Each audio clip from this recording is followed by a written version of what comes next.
મને વિદ્યાર્થી મિત્રો આપણે અભ્યાસ કરી રહ્યા હતા પ્રકરણ નંબર 3 ની અંદર છેલ્લો ટોપિકનું નામ એવું કંઈક હતું કે વિદ્યુત વિભાજન કોષ દ્વારા કયા છેડા પર કઈ ધાતુ મળે કે શું નિપજ મળે, રાઈટ? તો આજે આપણે ઉદાહરણ લેવાનું છે જે બુક્સની અંદર પેજ નંબર 87 પરનો ટોપિક શેર કરવાનો છે. તો ખાસ એમાંથી હું શોર્ટ કરીને સમજાવીશ કે કેમ એ વસ્તુ યાદ રાખવી.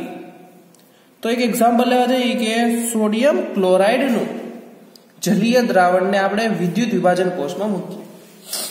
એટલે આપણે પેલા વિદ્યુત વિભાજન કોષ મૂકીએ, દોરીએ, રાઈટ? આ દ્રાવણ છે,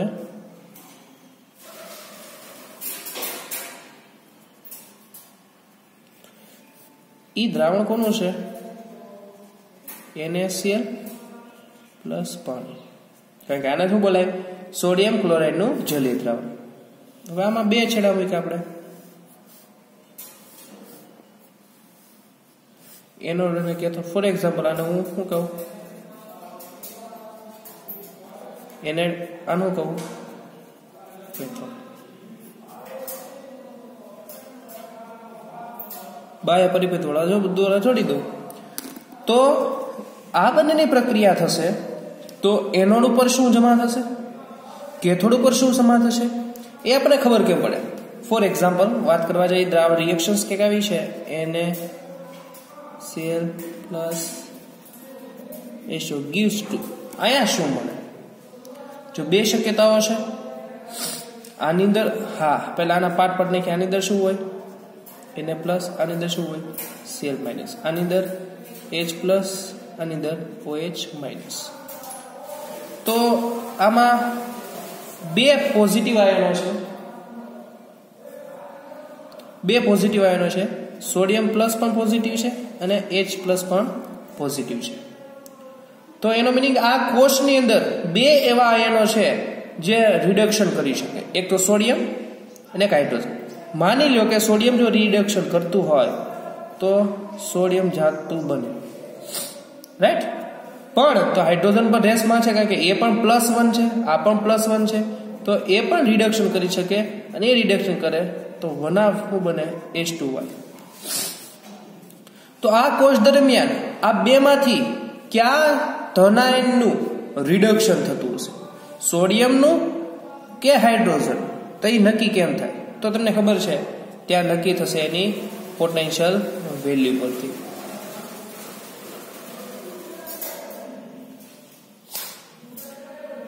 તો પોટેન્શિયલ વેલ્યુ જોવા જઈએ, સોડિયમની પોટેન્શિયલ વેલ્યુ છે -2.71 વોલ્ટ, ત્યારે હાઇડ્રોજનની છે 0.0 વોલ્ટ. તો તમે વિચારો આ બંને રિએક્શનમાં રિડક્શન કોણ કરી શકે? સોડિયમ પ્લસ આયન કે હાઇડ્રોજન પ્લસ આયન? તો તમને ખબર છે જેની પોટેન્શિયલ વેલ્યુ ઓછી એ શું કરી શકે? રિડક્શન કરી શકે.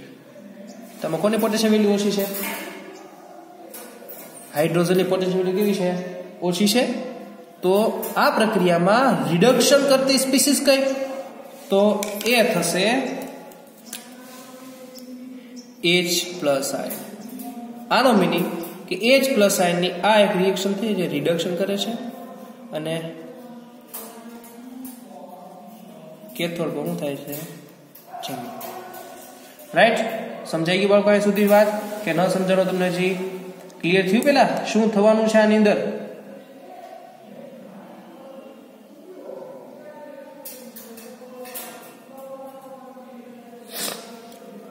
ચલો, એટલે એનો મીનિંગ એક પ્રોડક્ટ મળશે એની પર તરીકે 1/2 H2 ગેસીસ.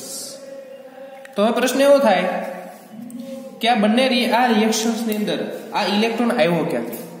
તો એ આ કોષમાં રહેલા બે ઋણાયન ઉપરથી. તો ચલો બે ઋણાયનની વાત કરવા જઈએ.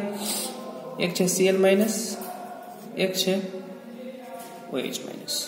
જો આ રિડક્શન કરે તો એ 1/2 Cl2 ગેસીસમાં રૂપાંતર પામે, ઓક્સિડેશન કરે તો, અને ઇલેક્ટ્રોન દૂર કરે. એ જ રીતે જો આયન જુદો પડે તો આ બંધ તૂટશે એટલે H પ્લસ રિમૂવ કરશે પ્લસ શું આપશે 1/O2 ગેસીસ અને પ્લસ 2 ઇલેક્ટ્રોન આ બંધ તોડશો એટલે O માઇનસ અહીંયા માઇનસ અને H પ્લસ આનું વિભાજન આવું થાય ને કે ન થાય તો હવે વિચારો કે આ બંનેમાં રિએક્શનમાં ખરેખર ઓક્સિડેશન પ્રક્રિયામાં ભાગ કોણ લેશે તો અહીંયા પણ શું જોવાનું પોટેન્શિયલ વેલ્યુ ક્લોરીન આયનનું ઓક્સિડેશન થવા માટેની પોટેન્શિયલ વેલ્યુ છે 1.36 વોલ્ટ જ્યારે પાણીમાંથી ઓક્સિડેશન વેલ્યુ છે 1.3 વોલ્ટ આપણે એવું શીખ્યા છીએ કે જેની કોષ પોટેન્શિયલ વેલ્યુ ઓછી એ હંમેશા ઓક્સિડેશન કરે રાઈટ તો આમાં પોટેન્શિયલ વેલ્યુ કોને ઓછી છે આની ઓછી છે એટલે ખરેખર શું કરવું જોઈએ જે આ OH આયન છે ને એ ઓક્સિડેશનમાં ભાગ લેવો જોઈએ અને આ ઇલેક્ટ્રોન કોની તરફથી આવ્યો હોવો જોઈએ OH આયન તરફથી પણ હકીકતમાં એવું થતું નથી એનું કારણ એ છે બાળકો કે Cl દરમિયાન એક ઇલેક્ટ્રોન ઓક્સિડેશન થાય છે OH આયનનું ઓક્સિડેશન થતા 2 ઇલેક્ટ્રોન મળે છે આ જે ઇલેક્ટ્રોનનો વધારો છે અહીંયા જો બાળકો જરૂર કેટલા ઇલેક્ટ્રોન્સની છે 1 ઇલેક્ટ્રોન્સની કારણ કે જો બંને ઓક્સિડ રિડક્શન નથી પામતા આ બેમાંથી એક જ આયન શું થવાનું છે રિડક્શન અને ત્યાંથી નક્કી થઈ ગયું આ બંનેની અંદર રેસ કોણ જીતે છે તો કે H+ આયન શું કામ એની વિદ્યુત રિડક્શન પોટેન્શિયલ વેલ્યુ કેવી છે વધારે એટલે સોડિયમ પ્લસ કરતા H+ નું રિડક્શન કરેલું સ્વરૂપ કેવું થાય વધારે સ્થાયી થશે એટલે H+ ને કેટલા ઇલેક્ટ્રોન જરૂર છે 1 ઇલેક્ટ્રોનની તો અહીંયા ક્લોરીન જો ઓક્સિડેશન કરે તો 1 ઇલેક્ટ્રોન મળે છે OH જો ઓક્સિડેશન કરે છે તો 2 ઇલેક્ટ્રોન મળે છે કોષ પોટેન્શિયલ વેલ્યુ પરથી હાલવા જાઓ તો અહીંથી ખબર પડે છે કે ભાઈ ખરેખર પ્રક્રિયા દરમિયાન કોષમાં કોણ ઓક્સિડેશન કરવું જોઈએ તો OH પણ એ વધારે ઇલેક્ટ્રોન્સ આપે જો તો આ 1 ઇલેક્ટ્રોન મૂકવા ક્યાં જાવ જ્યાં વધારે ઇલેક્ટ્રોન મળે એને બોલાય ઓવર પોટેન્શિયલ શું બોલાય બાળકો ઓવર પોટેન્શિયલ કારણે આ પ્રક્રિયા OH આયન ઓક્સિડેશન પ્રક્રિયામાં ભાગ લેતી નથી ભાગ કોણ લે છે Cl- આયન ભાગ લેશે Cl નું ઓક્સિડેશન થાય 1/Cl2 બનશે 1 ઇલેક્ટ્રોન દૂર કરશે આ ઇલેક્ટ્રોન આ H+ સ્પીસીસ મેળવશે અને 1/H2 રૂપાંતર પામશે એટલે કે નિપજ આવી બની પ્લસ 1/Cl2 ગેસીસ અને વધુ શું વધુ તો અહીંયા જે કાઈ પ્રક્રિયામાં ભાગ લેતો નથી તો કે કોણ Na+ અને કોણ વધ્યું હતું OH- અને છેલ્લી નિપજ શું બની NaOH આ વસ્તુ શીખવાની હતી બાળકો ફરી વખત સમજાવીએ શું થાય છે આ વસ્તુ જ્યારે સોડિયમ ક્લોરાઇડ નું જલીય દ્રાવણ લેવામાં આવે છે ત્યારે 1/H2 gas plus 1/Cl2 gas plus NaOH નિપજ બને છે આપણી બુક્સ ની અંદર 2 મોલ લઈને વર્ણવેલું છે ને જોઈએ બહુ સરળ રીતે સમજાવેલું છે જે તમને રિએક્શન્સ કહો પેજ નંબર 87 ની ઉપર જે પેલી રિએક્શન છે NaCl ને એને લખ્યું છે 1/CH2 1/Cl2 અને Na+OH- અલગ અલગ આપણે શું કર્યું છે બેને ભેગા કરી દીધા છે તો આ છે એની રિએક્શન્સ ખબર પડી ગઈ કે ભાઈ સોડિયમ ક્લોરાઇડ નું જલીય દ્રાવણ લ્યો તો નિપજ શું મળે તો કે ભાઈ H2 વાયુ અને ક્લોરીન વાયુ નિપજ મળે અને બીજી પ્રોડક્ટ કઈ મળે છે સોડિયમ હાઇડ્રોક્સાઇડ તો આ વાત થઈ જ્યારે NaCl નું જલીય દ્રાવણ હોય સમજાઈ ગયું બાળકો કેવું દ્રાવણ હોય જલીય દ્રાવણ એટલે કહેવાનો મીનિંગ છે કે એનોડ ઉપર શું છૂટું પડશે એનોડ ઉપર ઓક્સિડેશન કોનું થયું તો કે ક્લોરીન નું એટલે એનોડ ઉપર ક્લોરીન વાયુ છૂટો પડશે અને કેથોડ ઉપર હાઇડ્રોજન વાયુ છૂટો પડશે એ જ રીતે બીજી રિએક્શન છે જોવા જઈએ બાળકો એવું છે પિગલિત NaCl નું વિદ્યુત વિભાજન કોષ હોય એનો મીનિંગ છે આની અંદર શું ભરેલું છે પિગલિત NaCl તો એનોડ પર શું જમા થાય ને કેથોડ ઉપર શું જમા થશે તો બાળકો તો બહુ સરળ છે કારણ કે માત્ર કોણ છે NaCl તો NaCl સાથે બીજો કોઈ સબસ્ટન્સ નથી એટલે આની અંદર 2 આયનો Na+ Cl- તો એક જ આયન છે કોઈ આરે રેસ છે નહીં તો Na+ શું કરશે રિડક્શન કરી સોડિયમ ધાતુ જમા થશે રિડક્શન ક્યાં છેડા પર હોય કેથોડ પર એ જ રીતે એક જ આયન છે ક્લોરીન, તો શું કરશે? ઓક્સિડેશન કરી ક્લોરીન વાયુ બનાવશે અને એક ઇલેક્ટ્રોન ઓક્સિડેશન કરશે. તો આ કયા છેડા પર હોય? એનોડ. તો સરળ. જ્યારે પિગલિત NaCl નો વિદ્યુત વિભાજ્ય દ્રાવણ લ્યો છો ત્યારે કેથોડ પર સોડિયમ ધાતુ અને એનોડ પર ક્લોરીન વાયુ નિક્ષેપિત થાય છે. થઈ ગઈ રિએક્શન સરળ. આ ટેક્સ્ટ બુકમાં પહેલા પિગલિત NaCl સમજાવેલું છે, પછી જલીય NaCl સમજાવેલું છે. એટલે મેં તમને પહેલા શું શીખવાડ્યું? જલીય NaCl વિશે શું શીખવાડ્યું, ત્યારબાદ સરળ રિએક્શન કઈ હતી? પિગલિત NaCl એ શીખવાડી. સમજાઈ ગયું બાળકો? ત્યારબાદ બહુ સરળ છે. પિગલિત NaCl એટલે આની અંદર બીજું કોઈ સબસ્ટન્સ હોય નહીં. ફોર એક્ઝામ્પલ પાણી ન હોય, કોઈ બીજું દ્રાવક હોતું નથી. એટલે કોણ હોય? NaCl. તો NaCl માં કેટલા આયનો? તો કે Na+ Cl-.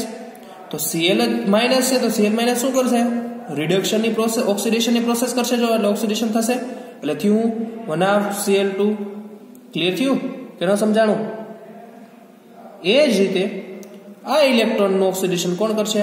ઓક્સિડેશન થયેલા ઇલેક્ટ્રોનનું રિડક્શન થશે સોડિયમ પ્લસ દ્વારા, એનો બનશે સોડિયમ. એટલે કહેવાનો મિનિંગ છે, જ્યારે તમે પિગલિત NaCl ને આવા કોષમાં નાખો છો તો એનોડ ઉપર ક્લોરીન વાયુ અને કેથોડ ઉપર સોડિયમ ધાતુ જમા થાય છે. બે કોષમાં એક સામ્યતા સરખી જોવા મળી બાળકો. એ સામ્યતા હતી આ ક્લોરીનની. અહીંયા પણ ક્લોરીન વાયુ જ એનોડ ઉપર છૂટો થતો હતો. યાદ કરો, આજે ક્લોરીન વાયુ છે ક્યાં છૂટો પડતો હતો? એનોડ ઉપર. એટલે પિગલિત NaCl હોય કે જલીય NaCl હોય, બંનેની અંદર થાય છે શું? તો બંનેની અંદર એનોડ ઉપર ક્લોરીન આયનનું ઓક્સિડેશન થાય છે. યાદ રાખજો, પિગલિત NaCl હોય કે જલીય NaCl હોય, બંને વિદ્યુત વિભાજન કોષમાં એનોડ ઉપર ક્લોરીન આયનનું ક્લોરીન વાયુમાં ઓક્સિડેશન થાય છે. અને કેથોડ ઉપર અલગ અલગ નિપજ મળે છે. પિગલિત હોય તો સોડિયમ ધાતુ કેથોડ ઉપર મળશે, અને ઓલામાં હાઇડ્રોજન વાયુ કેથોડ ઉપર મળે છે, અને NaOH ઈ દ્રાવણમાં રહી જાય છે. સમજાઈ ગયું વિદ્યાર્થી મિત્રો?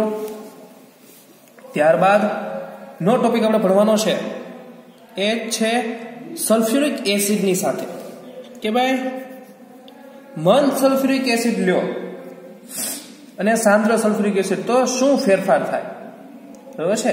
તો મંદ સલ્ફ્યુરિક એસિડની વિશે વાત કરવા જઈએ, ત્યારબાદ સલ્ફ્યુરિકની સાંદ્રની વાત કરીએ તો બહુ સરળ છે, સમજી લઈએ. જો એ પેજ નંબર 87 માં છેલ્લો ટોપિક છે. જ્યારે મંદ સલ્ફ્યુરિક એસિડ હોય, મંદ સલ્ફ્યુરિક એસિડ એટલે એની અંદર H2SO4 પ્લસ H2O. મંદ એટલે આની સાંદ્રતા ઓછી અને આની સાંદ્રતા વધારે. તો આની અંદર આયનો, નેગેટિવ આયનની વાત કરવાની, રિડક્શન, કેમ કે આપણે વાત કરવાની છે કેથોડ પર શું જમા થાય છે. તો કેથોડ પર હંમેશા છે ને રિડક્શન પ્રોસેસ થતી હોય, અને એના પર હંમેશા શું થતી હોય? ઓક્સિડેશન. એટલે રિડક્શન થવા માટે સૌથી જરૂરી છે કે કોનું ઓક્સિડેશન થાય? તો ઓક્સિડેશન હંમેશા ઋણ આયનનું થતું હોય. એટલે આની અંદર ઋણ આયન તરીકે SO4-2, આની અંદર ઋણ આયન એટલે OH-. તો પ્રશ્ન એવો છે, આ બંને ઋણાયન છે, SO4-2 અને OH-1. ખરેખર આની પોટેન્શિયલ વેલ્યુ છે એ છે 1.96 અને આની કોષ પોટેન્શિયલ વેલ્યુ છે 1.23. તો નિયમના આધીન જેની કોષ પોટેન્શિયલ વેલ્યુ ઓછી એ શેમાં ભાગ લે? ઓક્સિડેશનમાં. એટલે જ્યારે મંદ HCl H2SO4 છે તો પોટેન્શિયલ વેલ્યુના નિયમનું પાલન થાય છે અને કોણ રિએક્શનમાં ભાગ લે છે? OH. એનો મિનિંગ યાદ રાખવાનું કે જ્યારે મંદ H2SO4 હોય તો H2O આયન છે એ શું પામે છે? ઓક્સિડેશન, અને શું આપશે? O2, 1/O2,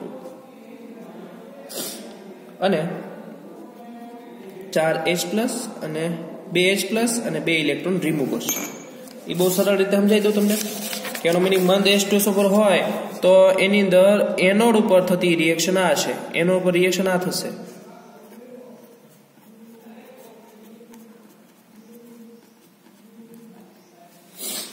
આ એનોડ પર થશે, પણ યાદ રાખજો બાળકો, ક્યારે? મંદ હોય ત્યારે. પણ જો તમે સાંદ્ર H2SO4 લ્યો,